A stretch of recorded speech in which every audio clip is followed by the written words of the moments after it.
এবার যে বিষয়টা তুলে ধরলো সেক্ষেত্রে ঘটনাটাকে কিভাবে তুলে ধরেছে সেই ভাবটা এখানে প্রাধান্য পাচ্ছে। অবয়ব ইন দ্য সেন্স সেখানে সেটা কেমন দেখতে তেমন গঠন তা না, ওখানে তার মূল বক্তব্য কি তার পরিপ্রেক্ষিতে তোমাকে আনসার করতে হবে। এটাই হচ্ছে তার প্যাটার্ন বা ছাদ। বোঝা গেছে? ছাদ অর্থাৎ প্যাটার্ন, কী ধরনটাকে এখানে প্রাধান্য দিচ্ছে। সেটা কীরকম দেখতে সেটা বিষয় না, তার এটা কী ধরনের এর প্রকৃতি কী সেটাই এখানে প্রাধান্য পাচ্ছে। আচ্ছা, তাহলে এই মতবাদের তিনজন প্রবক্তাকে কুট, কাফকা, উলফগ্যাং কোহলার আর ওয়ার্দিমার। তাহলে এই যে KKW স্কুল দেখেছো, KKW স্কুল এটা পরীক্ষায় আসে। এই KKW স্কুলের সাথে কাদের নাম যুক্ত? একটা হচ্ছে কুট কাফকা, আর একটা উলফগ্যাং কোহলার, আর হচ্ছে ওয়ার্দিমার। এই তিনজনের K for Koffka, K for Kohler আর W ফর ওয়ার্দিমার, এই তিনজনকে নিয়ে তারা যে একটা স্কুল তৈরি করেছেন, গেস্টাল স্কুল ফর সাইকোলজি, তাকেই KKW স্কুল বলা হয়। এবং এটা একটা মানে চাইল্ড সাইকোলজি একটা বিখ্যাত গবেষণার একটা আকর বলতে পারো এই KKW স্কুল। এক্ষেত্রে এই প্রশ্নটা আসতে পারে যে এর এই গেস্টাল থিওরির প্রবক্তার একজন নাম দিল আর দুজনের নাম তাদের চয়েসে দিল, সেটা খেয়াল রাখতে হবে কে কে আছে, এটা মাথায় রাখবে। আচ্ছা, এবার এই যে তারা যে তাদের চিন্তাধারাটা বা গবেষণাটা বা মতবাদটা প্রতিষ্ঠা করেছে, তার ভিত্তি হচ্ছে অনুশীলন, প্রত্যক্ষণের প্রকৃতির অনুশীলন। তুমি কি দেখছো সেটা, তুমি এখানে কাদের দেখছো? তুমি স্টুডেন্টকে দেখছো, অ্যাজ এ টিচার কাদের দেখছো? স্টুডেন্টকে তুমি প্রত্যক্ষণ করছো, তাকে অবজার্ভ করছো, তার চলন বলন, তার ধরন, সে কোন ক্লাস থেকে বিলং করে, তার মনে মানে মানসিক ভাবনা কি, তার চারিত্রিক বৈশিষ্ট্য কি, সে ক্লাসে কিভাবে থাকে, সে নিজেকে স্কুলের বিভিন্ন অনুষ্ঠানে কীভাবে প্রেজেন্ট করে, সহপাঠীদের সঙ্গে তার সম্পর্ক কি, টিচারদের সঙ্গে তার সম্পর্ক কি, টিচারদের প্রতি সে কতটা টিচারকে ওবে করে, বা সে অ্যাজ এ স্টুডেন্ট কতটা ওবিডিয়েন্ট ইত্যাদি। এই যে নেচারটাকে অবজার্ভ করছি অর্থাৎ প্রত্যক্ষণ করছি, এরপর এই তথ্যটা গড়ে উঠেছে, মনে রাখতে হবে। ঠিক আছে? আচ্ছা, এবার বলছে যে এই যে এবার পরীক্ষা সম্বন্ধে, এবার তুমি এখানে কাকে পরীক্ষা করছো? তুমি শিক্ষার্থী, অ্যাজ এ টিচারের কাছে এখানে পরীক্ষণীয় বিষয়কে শিক্ষার্থী তুমি যে ক্লাসে শিক্ষার্থীদের পড়াচ্ছ, তা পড়ানোটা যে তুমি যে ঠিক পড়াচ্ছ তার ফল তুমি কি করে জানবে? পরীক্ষায় যদি শিক্ষার্থী ভালো ফল করে তাহলেই জানবে। এটা তোমারও পরীক্ষা, শুধু স্টুডেন্টের পরীক্ষা নয়। অ্যাজ এ টিচার তুমি পাস করেছো কিনা এটা বড় পরীক্ষা। আজকে দেখবে প্রাইমারিতে বলো, আপার প্রাইমারিতে বলো, সিটেটে বলো, এটা কমন প্রশ্ন যে কোনো শিক্ষার্থী অকৃতকার্য হলে দায় কার? আনসার সবসময় টিচারের হবে। ক্লাসে 30টা স্টুডেন্টের মধ্যে 25টা স্টুডেন্ট পাস করে গেল, 5 জন অকৃতকার্য হলো, তার দায়কে টিচারের উপর বর্তাবে, মনে রাখতে হবে। মানে এখানে আগেই বলেছি চাইল্ড সেন্ট্রিক এডুকেশনে স্টুডেন্টের কোনো দোষ দেখানো যাবে না। আর যদি টেট পাস করতে চাও সবার আগে মাথায় রাখতে হবে সব দোষ টিচারের ঘাড়ে চাপিয়ে দিতে হবে। মানে স্টুডেন্টের দোষ যখন অপশানে থাকবে সেটা তুমি শো করতে পারবে না, তাহলে সেই আনসার তুমি মানে তোমার ফেভারে যাবে না, এটা মাথায় রাখতে হবে। তাহলে কিন্তু দেখো প্র্যাকটিক্যালি সিনটা কিন্তু অন্য। একটা ক্লাসে যদি একটা বা দুটো ছেলে অকৃতকার্য হয়, তাহলে বাদবাকি 28টা ছেলে মেয়ে তো পাস করেছে, তাহলে তার ক্রেডিটটা তো টিচারের উপর যায়, সেটা মানে তার উপর সেটা নিয়ে কোনো মাথা ব্যথা নেই। কিন্তু দুজন যে অকৃতকার্য কেন হয়েছে সেটা নিয়ে প্রশ্নচিহ্ন তৈরি হয়ে যাবে। কাজে এক্ষেত্রে মাথায় রাখতে হবে, যেহেতু তোমরা উড বি টিচার, যে প্রত্যেকটা শিক্ষার্থীর 100% সফলতা তোমাদের কাম্য, এবং তুমি যে ক্লাসে পড়াচ্ছ কি পড়ানোটা যাতে সবার কাছে বোধগম্য হয়, সব মেধার সবার মননের উপযোগী হয়, সেইভাবে তুমি পড়াচ্ছ। এবং তুমি যে পরীক্ষায় প্রশ্নপত্র তৈরি করছো তাদের প্রশ্নপত্রের উত্তর যাতে তারা উপযুক্তভাবে লিখতে পারে সেইভাবে তোমার তৈরি করে দিতে হবে। এই সব কিছু নিয়ে কিন্তু এই গেস্টাল্ট থিওরি, অর্থাৎ ফলাফল, সেই স্টুডেন্টরা কি ফলাফল লাভ করলো তার উপর কিন্তু অ্যাজ এ টিচার তোমার সাকসেসটাও নির্ভর করছে, এটা মাথায় রাখবে। ঠিক আছে? তাহলে এর উপর ভিত্তি করে কিন্তু, অর্থাৎ পরীক্ষার ফলের উপর ভিত্তি করেই এই শিক্ষণ সম্বন্ধে গেস্টাল্ট থিওরিটি প্রতিষ্ঠিত হয়েছে, এটা মাথায় রাখবে। আচ্ছা, এইবার আমরা এই যে গেস্টাল্ট থিওরির মধ্যে যেই বিষয়টা সবার আগে প্রাধান্য পেয়েছে, মানে কোন পরীক্ষাটার উপর বেস করে গেস্টাল্ট থিওরিটা মানে কি বলবো সমগ্র শিক্ষা জগতের আলোড়ন সৃষ্টি করেছে, সেটা হচ্ছে কোহলারের পরীক্ষা। ঠিক আছে, কোহলার শিখন সম্বন্ধে অনেক পরীক্ষা করেন, তার মধ্যে কোহলারের পরীক্ষাটা সবথেকে বেশি প্রাধান্য পেয়েছে। ঠিক আছে, তাহলে আমরা দেখি কি বলছে। কোহলার এই যে গেস্টাল্ট থিওরির উপর যে পরীক্ষা নিয়ে করেছেন, কোন কোন প্রাণীদের উপর করেছেন, সেটা হচ্ছে মুরগি আর শিম্পাঞ্জি।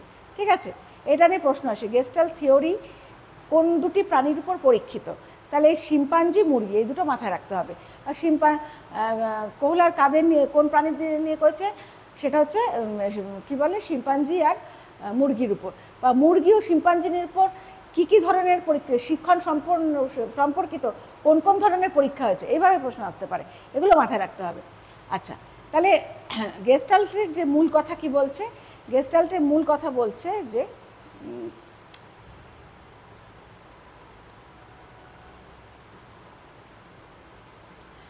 সমগ্র ক্ষেত্রকে একটি নকশা হিসেবে প্রত্যক্ষণ করা ও প্রতিক্রিয়া করা, অর্থাৎ সামগ্রিক বিষয়কে প্রত্যক্ষণ করা। মানে তুমি ধরো একটা বিষয় ক্লাসে আলোচনা করছো, ঠিক আছে, তুমি যদি একটা আলোচনা করছো এবং কোনো স্টুডেন্ট সেই আলোচনাটা ভাষা শোনে, ভাষা শোনা মানে খুব একটা মন দিয়ে শুনলো না, ঠিক আছে, ক্লাসে ঠিক আছে স্যার বা ম্যাম পড়ালেন, মোটামুটি শুনলাম, তারপর যখন স্যার বা ম্যাম প্রশ্ন করা শুরু করলো, ও কিন্তু কংক্রিট জবাব দিতে পারলো না, তাহলে ওর এখানে কিসের অভাব দেখা গেল, সমগ্রতার অভাব, প্রত্যক্ষণের অভাব। ও ভালো করে বিষয়টা নজর করেনি, ভালো করে শোনেনি বলেই পুরো বিষয়টার থেকে উপর নির্ভর করে যখন প্রশ্ন তৈরি করছে, প্রশ্ন দিচ্ছে, সে আনসার করতে পারছে না, সমস্যাটা ওখানে তৈরি হলো। কাজেই একটা বিষয় যখন আমার জানতে হবে, একটা বিষয় সম্পর্কে তুমি কাউকে যদি জানাতে যাও, তা তোমার তো টার্গেট কী থাকবে, সেই সম্পর্কে সঠিক তথ্যটা দান করা। তুমি যদি পুরো না জানো, তা তুমি আরেকজনকে সঠিক তথ্যটা প্রদান করবে এটা কী করে, তুমি নিজেই জানো না। একটা বিষয় তুমি ভাষা শুনেছো, সেই শোনাটা তুমি আরেকজনকে বলছো, তাহলে সেই ভাষা শোনাটাই যেখানে কমপ্লিট নয়, তাহলে যে তোমার শোনাটা যখন আরেকজনের কাছে পৌঁছচ্ছে, সেই জ্ঞান তার কাছে সেই জ্ঞানটা তো আরও কম হয়ে যাচ্ছে। কাজেই তাহলে এই প্রত্যক্ষণের জায়গাটা সেইভাবে কিন্তু দাঁড়াচ্ছে না। তাহলে ক্লাসে ভালো করে শুনতে হবে, অবজার্ভ করতে হবে। এবার ধরো যদি ক্লাসে একটা কোনো প্রজেক্টের কাজ দেওয়া হয়, প্রজেক্টের কাজ তোমরা জানো এখন প্রজেক্ট তো সব স্কুলে বাধ্যতামূলক এবং সব স্তরে এখন প্রজেক্ট আছে। যেমন তোমাকে একটা প্রজেক্ট করতে দিল, তোমাকে তো এখন টিচাররা হেল্প করবে না, তোমাকে আগে নিজে করতে হবে, না পারলে তখন হিন্টস দেবে, তারপর তোমাকে সলভ করতে হবে। তাহলে তুমি যখন সেটাকে একটা কাজ করতে গেলে প্রজেক্ট ওয়ার্কে, তুমি যদি বিষয়টাকে ভালো করে অবজার্ভ না করো, তাহলে কিন্তু তুমি এটা ঠিক করে সলভ করতে পারবে না। প্রথমে বিষয়টা নিয়ে ক্লাসে আলোচনা শুনতে হবে, টিচারের ইনস্ট্রাকশন শুনতে হবে, তারপর যখন প্রজেক্টটা করতে দেওয়া হলো, সেটা তোমার ভালো করে বিষয়টা কীভাবে হবে তোমার একটা চক আউট করে নিতে হবে, একটা মনে তোমার একটা লেসন প্ল্যান করে নিতে হবে, আমি এভাবে এটাকে সাজাবো, এইভাবে আমি এই পদ্ধতিতে যদি আমি পরীক্ষাগুলো করি বা এই পদ্ধতিতে আমি কাজটা সাজাই, তাহলে আমি সাকসেস পাবো। অর্থাৎ সমগ্রটা তোমার চিন্তা করে নিতে হবে, ঠিক আছে, আগে এটা শুরু করি না, তারপর আস্তে আস্তে দেখা যাবে। এরকম করলে কিন্তু তুমি দিকভ্রষ্ট হয়ে যাবে। ঠিক আছে, একটা ধরো আমরা একটা কোনো বড় কাজে নামলাম, ঠিক আছে, আমার সেই কাজটা করতে গেলে আমার খরচ হওয়া উচিত 1 লাখ টাকা, ভালো কথা। এইবার তা মোটামুটি তুমি আগে তো সেটা হিসাব করবে যে আমার 1 লাখ টাকার মধ্যে কাজটাকে আমায় নামাতে হবে।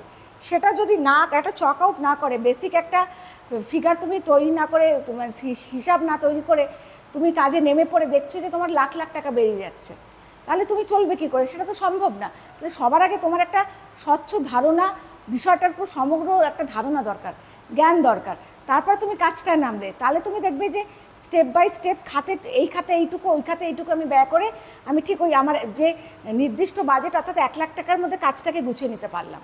কিন্তু যখনই তুমি কোনো আগা পিছিয়ে না ভেবে কাজে নেমে গেলে, হুইমজিক্যালি চলে একটা ইধার উধার করে পয়সা খরচা করে দিলে, মেন সময় যেখানে খরচার দরকার সেটা করতে পারলে না, তাহলে লাভের লাভ কিছু হলো না, অর্থাৎ বিষয়টা সমগ্রতা দান পেলো না।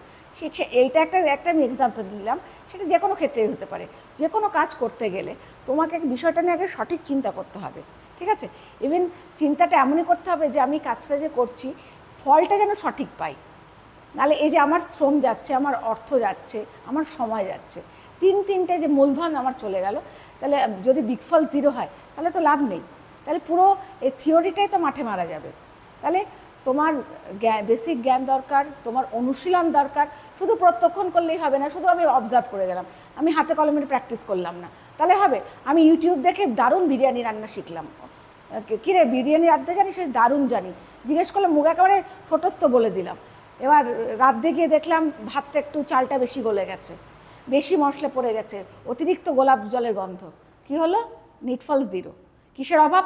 প্রত্যক্ষণের অভাব, সমগ্রতা বোধের অভাব। 5 জনের বিরিয়ানি রাঁধতে গেছো, 10 জনের মশলা দিলে কি বেশি মশলা দিলে বেশি টেস্ট হবে? তা না, এটা বুঝতে হবে। তাহলে তোমার পরিমিতি বোধ নেই, তাহলে তোমার পরিমিতি বোধ থাকতে হবে, বিষয় সম্পর্কে একটা বেসিক নলেজ থাকতে হবে। মা অত অল্প সময়ের মধ্যে কি সুন্দর বিরিয়ানি করে ফেললো অত কম মশলায়, কেন পারলো? মার দীর্ঘদিনের প্রত্যক্ষণ, মার দীর্ঘদিনের সমগ্রতাবোধ, মার দীর্ঘদিনের অভিজ্ঞতা আছে। আর তুমি 10 মিনিটে একটা রিল দেখে তুমি ভাবলে আমি দারুণ, আমি রন্ধন পটীয়সী দ্রৌপদী হয়ে গেছি, সেটা সম্ভব না। কাজেই অনুশীলন, এখানে ঘুরে ফিরে তাহলে এক্ষেত্রে কী কথাটা আসছে? অনুশীলন। আজকে ক্লাসে ধরো আমি এখন অঙ্ক ক্লাস করাচ্ছি, তোমাকে পটাপট 4টে সূত্র লিখে একটা অঙ্ক যে 4 ভাবে করা যায় দেখিয়ে দিলাম।